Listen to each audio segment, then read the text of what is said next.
मंदिराकडे जाणारा रस्ता आहे आणि हा वाघिवण्याला जाणारा रस्ता आहे आणि ही शाळा आहे गावची.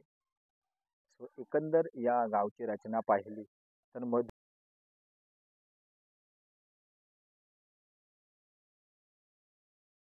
मंदिराच्या पाठीमागचा परिसर आहे आणि इकडे हे मंदिराचं मुख्य प्रवेशद्वार आहे. इथून आपण जाणार आहोत. तिकडे बघा खूप गवत झाले पावसाळ्यामुळे. आणि म्हणजे हे बघा, हे तुम्ही पाहताय हे ढोल आहे, त्याच्यानंतर ही ढोलकी आहे आणि ही सनई आहे. इकडे तुम्ही पाहिलं तर तुम्हाला देवारा दिसतोय. म्हणजे हे जर बघायला गेलं. नमस्कार मंडळी, मी सॅम सफरनाम व्लॉग यूट्यूब चॅनलमध्ये तुमचं पुन्हा एकदा नव्या एपिसोडमध्ये स्वागत करतो. कशात मंडळी, बरे आहात ना? काळजी घ्या.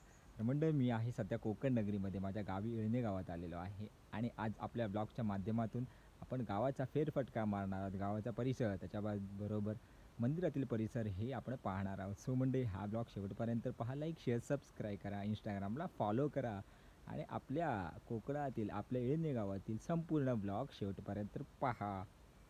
चिरड्याची नाहीत, चिरडा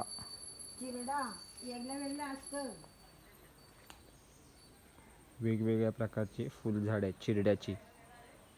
कोकणात प्रामुख्याने गणपतीसाठी, त्याचबरोबर इतर देवपूजनसाठी याचा वापर होतो चिरड्याचा. मंडळी, आपण गावची सफर करूया. हे बघा, हा तिठा आहे. या ठिकाणी रथ, त्याचबरोबर इतर काही कार्यक्रम असतील तर होत असतात. हा समोर तिठा दिसतोय आणि हा कोपऱ्यात जाणार रस्ता आणि हे 22 दादाचं घर आणि हा बघा, हा शेतात जाणार रस्ता आणि हा वरती जातो रस्ता सरळ. सो आपण पाहू शकतो. आता बरीच मंडळी मुंबईला गेली असल्यामुळे सर्व गाव खाली आहे. हे बघा, हा खाली जाणार रस्ता. तिथं इथे रथ वगैरे बसतो. त्याच पद्धतीने शिमग्यातले पालखी मस्त वगैरे इथे साजरा केला जातो. हे बघा, पूर्ण गाव आहे खालपर्यंत. ते बघा, तो येल्लो कलरचं दिसतं ते लायब्ररी आहे आणि गावाची अशी सुंदर रचना आहे की मध्यभागी रस्ता आणि दोन्ही साईडला घरं, अशी गावाची रचना आहे. हे बघा, सुंदर असं कोकणातलं निसर्ग आपण पाहू शकतो पावसाळ्यातला.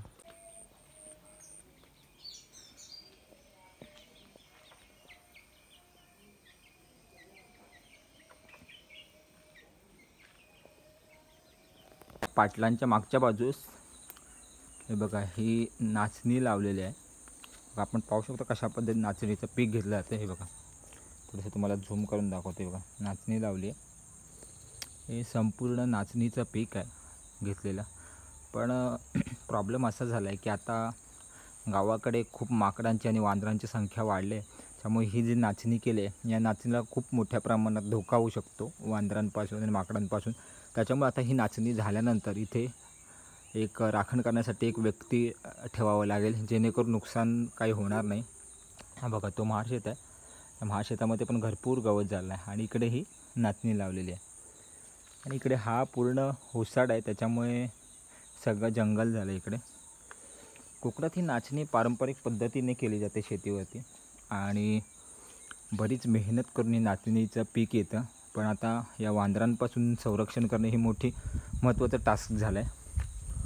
हे बघा, संपूर्ण नाचणीचं पीक घेतलेलं आहे शेतामध्ये. सो आपण पाहू शकतो. तर मंडळी, आपण इकडे पाहू शकता, इकडे नाचणीचे पीक घेतलेलं आहे. तर इकडे पुढे येता येता मला सपकाळ बाबा दिसले. तर सपकाळ बाबांच्या इथे काम चालू होतं. हे बघा, हा देवारा बनवला आहे आणि बघा सपकाळ बाबा इकडे बसलेत आणि पाठीमागे सनई, त्याच्यानंतर ढोलकी, ढोल हे वेगवेगळे वाद्य त्यांनी बनवलेत. त्यांच्यासोबत आपण बोलूया नेमकं कशा पद्धतीने बनवतायत हे आणि त्यांची लोककला कशा पद्धतीने जपतायत. हे जे ढोल किंवा पारंपरिक ढोलकी ही जी बनवण्याची कला आहे सगळ्यांना सोपी होत नाही. तर आपण बाबांसोबत बोलूया. बाबा, तुमचं नाव सांगा आणि कसं हे ढोलकी ढोल वगैरे तुम्ही बनवता? माझं नाव वसंत काशीनाथ सकपाळ. वसंत काशीनाथ सकपाळ.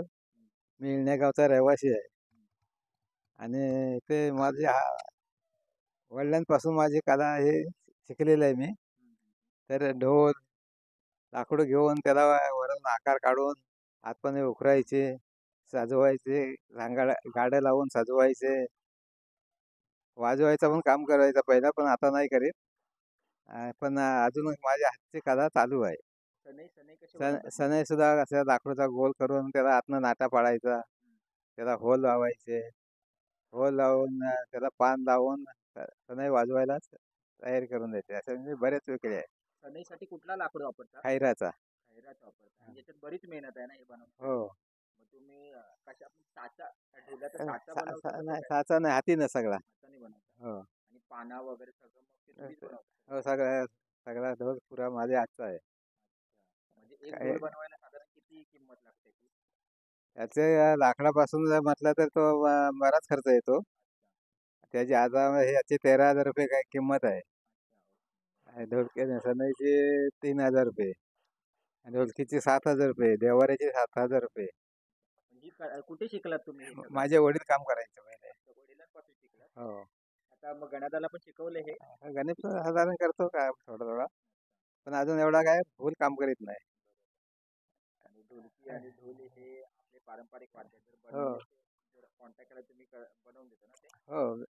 कधी काय काय दिलं ना वस्तू बनवायला तर लाकडू आणून दिल्यानंतर बनवतो. बरोबर. लाकडं आपण आणून देतो की तुम्ही नाही, आणता? त्यांच्या पसंतीवर लाकडू आणून द्यायचा आणि आपण उकरायचं काम करतो. आणि ढोलासाठी आपण जो बॉन्ड आणि पान असतो तो कशाचा म्हणजे बोकडा कुठला बोकडाचा. बोकडाचा ढोलाचा बॉन्ड? हा. ढोलकीसाठी आणि त्याचा पण तो पण बोकडाचा. एकदा आम्हाला वाजून दाखवाल ढोलकी? किंवा मला तेवढी काही वाजता येत नाही. पण साधारण ठोकून हे करून. बाबा हे सगळं आपण जे ढोल किंवा ढोलकी म्हणा ही निसर्गापासून सगळं वापर करून आपण हे बनवतो. आपल्या नेहमी एकाच्या कार्यक्रमाला लागतं. गणपतीत लागतं, शिमग्यात लागतं, परत गोविंद्यात लागतात. ह्या सगळ्या वस्तू लागतात. आणि ह्या देवारा आहे तो आपल्या घरच्या देवांना ठेवायसाठी नवरात्रीसाठी. नवरात्री. बाबा ही जी ढोल आहे आपला तो कुठल्या गावचा ऑर्डर आहे? कुठल्या गावची ऑर्डर आहे ही ढोल ना बनवण्याची? हा माझा आपला घरातलाच आहे. घरातला आहे. अच्छा. तुम्हीच बनवलाय ना? हो. बरोबर. असं मी बरंच विकले पण बरंच. अच्छा, अच्छा. हो. जर कुणाला पाहिजे असेल तर बाबांना कॉन्टॅक्ट करा. बाबांना येळणे गावाचे. ते सगळे योग्य दरात बनवून देतील. बरोबर. हम्म. तर आपण आता बाबांकडून एक ढोलाची किंवा ढोलकीची झलक ऐकूया कशा पद्धतीने वाजवतात. म्हणजे हे बघा हे तुम्ही पाहताय हे ढोल आहे. त्याच्यानंतर ही ढोलकी आहे आणि ही सनई आहे. इकडे तुम्ही पाहिलं तर तुम्हाला देव्हारा दिसतोय. म्हणजे हे जर बघायला गेलं आपल्याला तर सुंदर दिसतं, पण त्याच्यामागे बरीच मेहनत असते, बरंच काम करावं लागतं. अगदी कोरीव काम करावं लागतं आणि हे जे वाद्य आहेत, हे वाद्य बनवणे सहसा सगळ्यांना जमत नाही. ते एक आपण म्हणू शकतो त्या क्षेत्रामधला एक अनुभवी व्यक्ती पाहिजे, जेणेकरून तो बनवू शकेल. पण हे बाबा म्हणजे असं कोणतेही शिक्षण न घेता फक्त वडील करायचे, त्या वडिलांच्या हिशोबाने ते स्वतः ती कला जपतायत आणि अजूनपर्यंत त्यांनी पुढे ज्वलंत ठेवलेली आहे. हे खूप बघायला छान वाटतं. बाबांचं वय 78 आहे तरीही आपण बघा थोडासा ढोलकी झलक ऐकूया.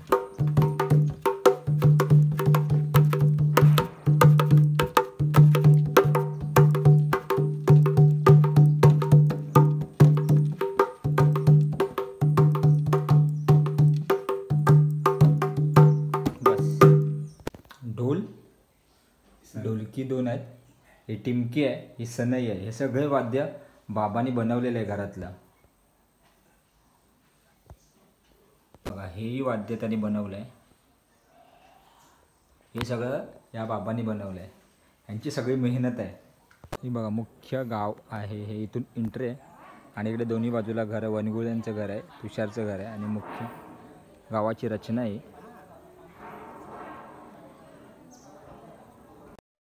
निसर्गाच्या कुशीत वसलेलं सुंदर असं येळणे गाव आणि येळणे गावात असणारी ही सुंदर अशी गावाची रचना.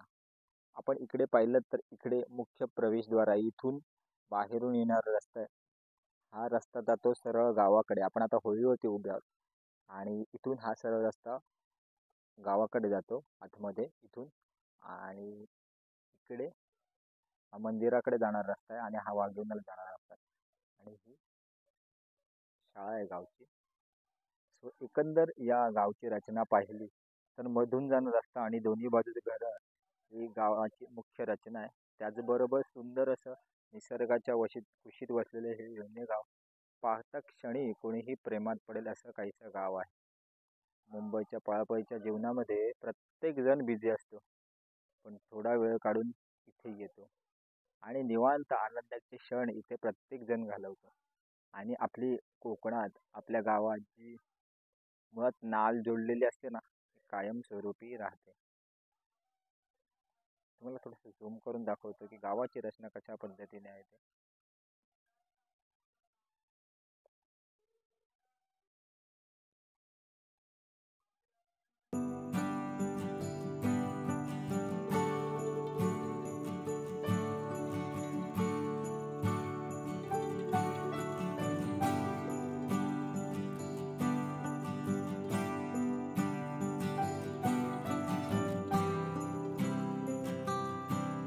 चला तर मंडळी, मी तुम्हाला आता मंदिराकडे घेऊन जातो.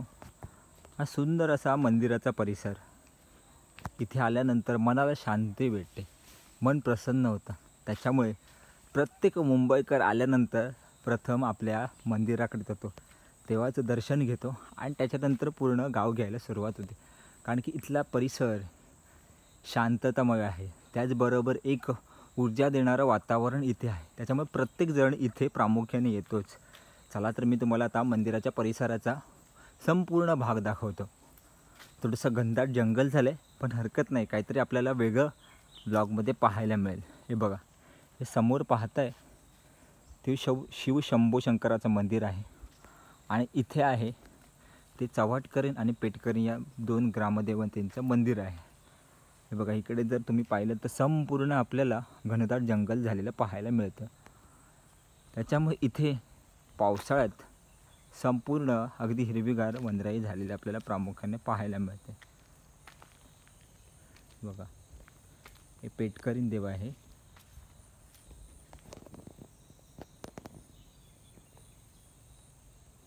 पेटकरीन ग्रामदैवत. त्याच्यानंतर इकडे चव्हाटकरीन ग्रामदैवत. अशी 2 दैवत इथे आपल्याला पाहायला मिळतात. आपण या 2 दैवतांचं दर्शन करून आपण पुढे जाऊयात आणि पुढे मुख्य, हे बघा, हे मुख्य ग्रामदेवतेचं मंदिर आहे ते आपण पाहूयात. मंदिराच्या पाठीमागचा परिसर आहे आणि इकडे हे मंदिराचं मुख्य प्रवेशद्वार आहे. इथून आपण जाणार आहोत. तिकडे बघा, खूप गवत झालं आहे पावसाळ्यामुळे.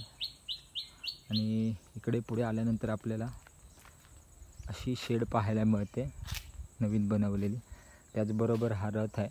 हा रथ तुम्हाला दाखवतोय बघा, रथ.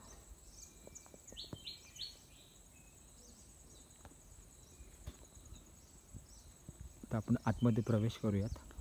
आता लॉक लावलेला आहे मंदिराला.